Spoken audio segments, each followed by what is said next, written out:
and pretend podcasting isn't boring. Hello, welcome to Juanaround the podcast. Today we go around the question, what happened to journalism? Sorry for delivering this episode some weeks later, but it is kind of a personal topic to me, so I wanted to have my ideas as clear as possible. I received this question in my email juanaround@gmail.com, where you can also send me some questions that I will try to answer the best I can. So let me read the message to you. It says, you say that you work as a journalist for some years. However, it looks like currently you are not working in any news media. Why is that? I guess my question is, what do you think about the state of media nowadays? Okay, so let's try to answer that.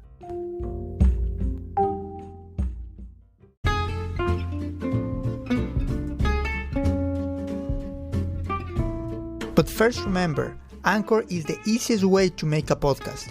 It is free, has everything you need to record and edit audio using your smartphone or computer. You can even make money through ads. With one click, your content goes to Spotify, Google Podcast, Apple Podcast, and many other platforms. So download the Anchor app or go to anchor.fm. That is ANCHOR.FM and start today. Now, let's turn around to our chat.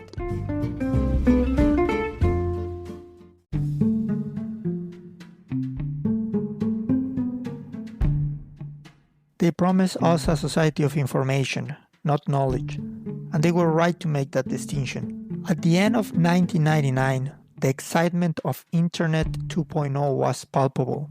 A digital space where everybody can publish whatever they want sounded fantastic and, most of all, fair. After Internet 2.0, its evolution was and is the social media. Social media facilitated and optimized the way everybody could produce and distribute content everywhere, eliminating all kinds of limitations, even language limitations nowadays. The apparent democratization of mass communication brought positive and negative effects, and today I will focus on the negatives, particularly in journalism. I clearly remember when it happened, at least for me. I was working for a regional newspaper when the editor-in-chief called all the staff to a meeting and explained that having a Twitter account was going to be a must. For us, it wasn't a big deal. We used to use social media, mostly to be informed about what a politician said or to contact a public figure, most of the time taking advantage of the anonymity of Twitter. But the editor-in-chief had a different idea. He wanted to use social media for attracting audiences. For me, such publicity was the antithesis of a journalist. Moreover, communication needs a message, a sender, a channel, and a receiver. And to focus on social media was to renounce our autonomy, as it delegates the channel to a third party. But we just did not see what was coming. I was not quite worried because I asked myself, who in his right mind would use such a channel limited to 140 characters to read about something very complex sometimes? It may look convenient, but it's completely the opposite. It is the illusion of convenience. Being misinformed is worse than being uninformed. Boy, I was wrong. I guess we expected too much from our audiences. We underestimate how much people thought they had something to say, and we just did not see how much influence it was going to have on our agenda, how much freedom we were going to lose, willingly, for virtual likes. We used to laugh about the social media department and think it was like an annex of the newspaper, kind of useless, literally. We were the newsmen, going around risking the neck, and they were just sitting in their chairs all day, asking us to report on stupid things because people are interested in the cute dog or the funny meme ancestor. So what happened to journalism? Well, many things, but most recently, social media. Social media happened. After that, the debacle began. Little by little, journalists put themselves the shackles and became prisoners of their audiences. Spectators stopped talking about what the news was saying, and the news started talking about what the spectators were saying, which could have been fine if it did not start an audience race between content producers creating attractive content rather than good content, and the environment did little to promote complex information.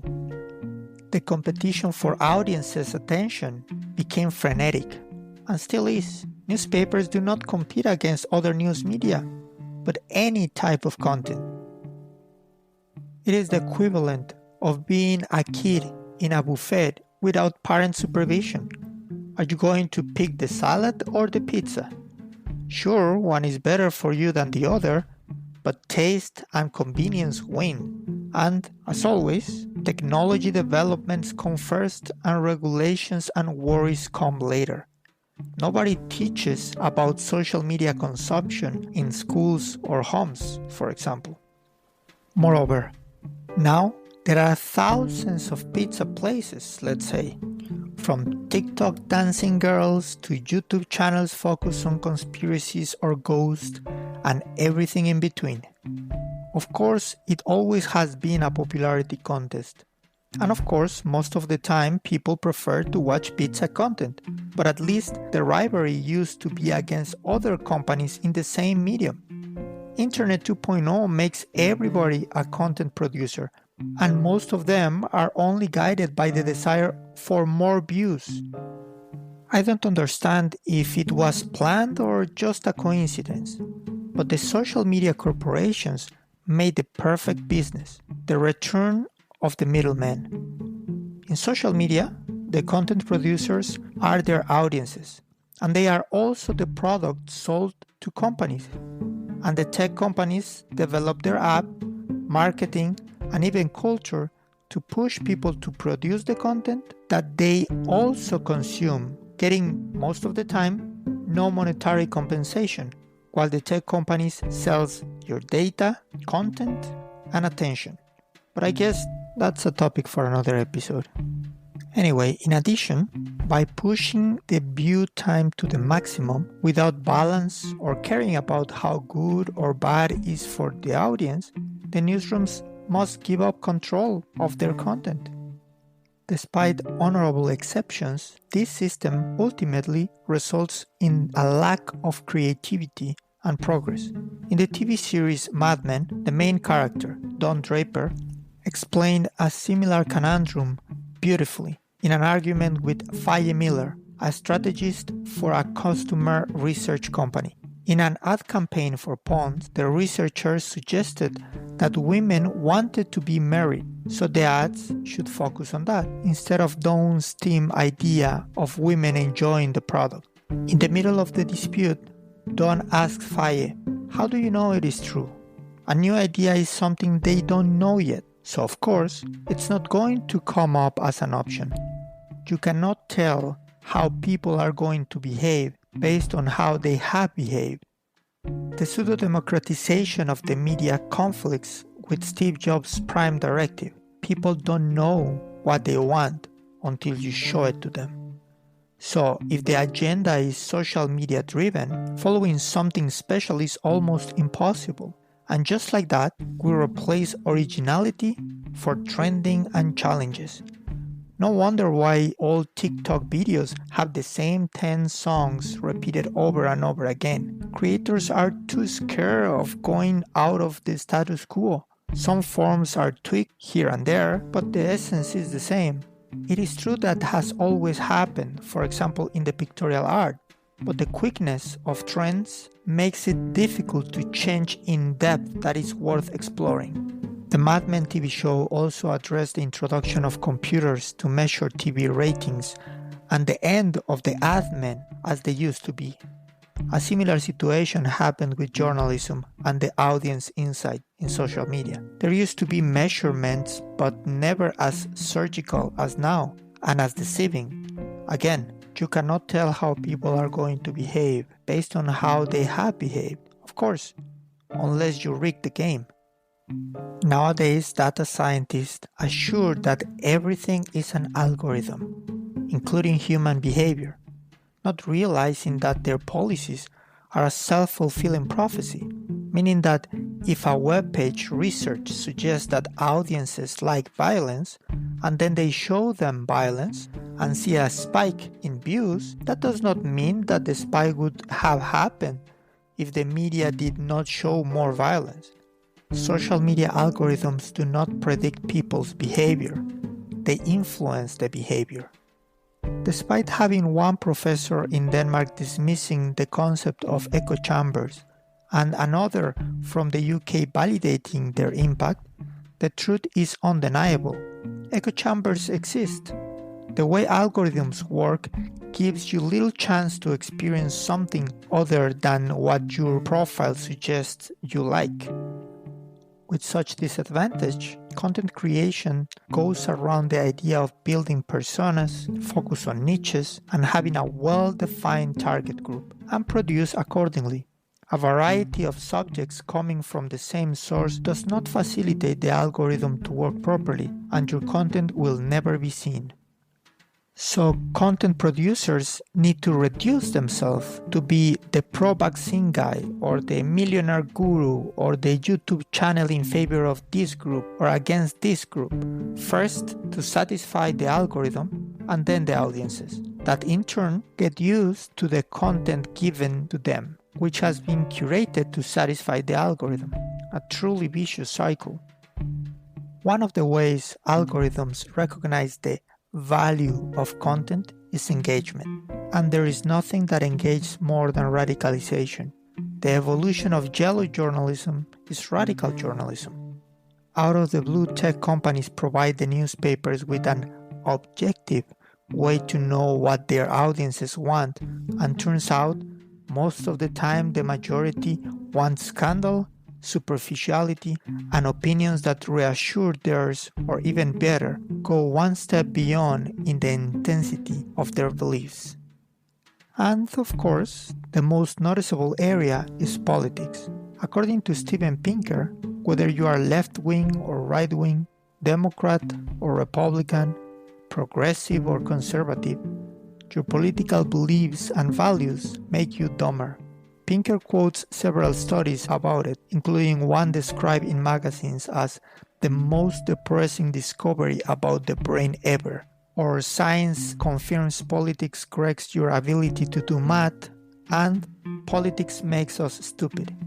Add this to social media with echo chambers, the inability to be precise, providing only written communication, and a long etc., and radicalization skyrocket.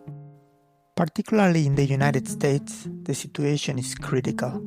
Media is divided into two political camps, with no signs of wanting to find the middle ground, rather grow apart no matter the cost. And for media, it is easier to feed their audiences radical taste than trying to provide them valuable content. Radical content now, we fact check later. A journalist always wants to be the first, and to do that, wrongly, he balances accuracy with speed when competing against other reporters. But when you must compete against whoever has a cell phone, practically everybody, the balance gets broken. Having that situation, the media must rely on the content produced by citizen journalists. But this could easily be citizen activists, and media rarely care to fact check because, they want to be the first. The perfect example of it is the January 2019 Lincoln Memorial confrontation between Covington Catholic High School student Nicholas Sandmann and Native American activist Nathan Phillips. A video went viral portraying Sandmann as a provocateur, a narrative loved by the left media since many students, including Sandmann, were wearing MAGA hats in support of Donald Trump. Sandmann sued many media companies, including the Washington Post, NBC, and CNN, since the video was incomplete and the full video showed a more complex reality. In this case, the media paid attention to the video because it was a trend on social networks, so they adjust their agenda instead of proposing it. They reported on the incident based on the video posted, trusting the audience to cover the news. and following a particular narrative aligned with their political stance, fostering extreme reactions. Basically, shameful journalism. In these political topics, the news anchors and personnel are not eager to find the truth or mediate, but to follow a narrative and create division. This is in great part due to the media business model. While other countries such as the UK promotes media as a public service, the US label it as a product, a tendency that it is replicated in most countries, and the tendency is increasing and perhaps unavoidable. Some years ago, I used to take journalism courses about investigation reporting, but in most of the institutions, little by little the interest has shifted to marketing for journalists or product strategies for journalism. Again, I get it. You must compete against all kinds of content. So being attractive is a must if you want to survive, but the price may be too high in the long run. If news organizations had stood their ground and hadn't given in to the social media trend, perhaps their credibility, at least in the United States, couldn't have declined so much. According to the 2018 Gallup Foundation Night American Views, Trust, Media and Democracy report, between 58% and 38% of Americans say that today it is more difficult than easy to stay informed due to the large number of sources of information and news available. And 66% of Americans say that most of the media does not separate fact from opinion well. In 1984, 42% held this view. Of course, I know that there were problems before, but there was more censorship instead of self-censorship, honest mistakes instead of fitting narratives intentionally. Society nowadays has one clear directive: efficiency. In a conference, Asim Azar, writer of Exponential, How Accelerating Technology is Leaving Us Behind and What to Do About It, said that efficient is equal to laziness. We look for the easiest way to get the desired result. The problem is that social networks are the culmination of the search to optimize the path to an incorrect goal. The media seek audiences, not reveal the truth.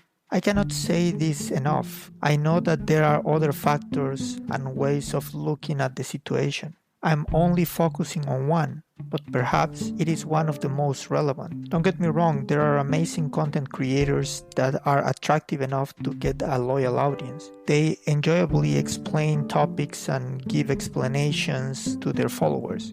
Moreover, there are still newsrooms such as Tortoise Media, The Conversation, or the BBC that do not follow the misbehaviors of other media and actively are looking for ways to reduce to the minimum the chance to do it. But that is not what the average person sees. Again, because social media reinforce the spectacle, the scandal, and the drama to keep people on their screens, and news organizations either follow the trend, die, or hopefully evolve.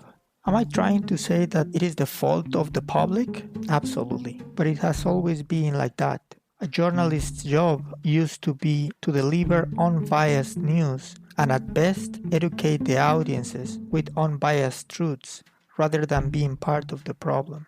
The media understood that in an era of mass information, the differentiation is the comment and the point of view. And they are right, again, if what they are looking for is to have a greater audience instead of seeking the truth, a situation in which they find themselves perhaps unintentionally.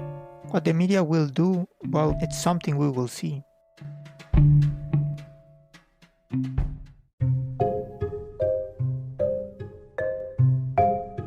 Well, I hope you liked the episode of today, and let me know if you want to hear more content like this one.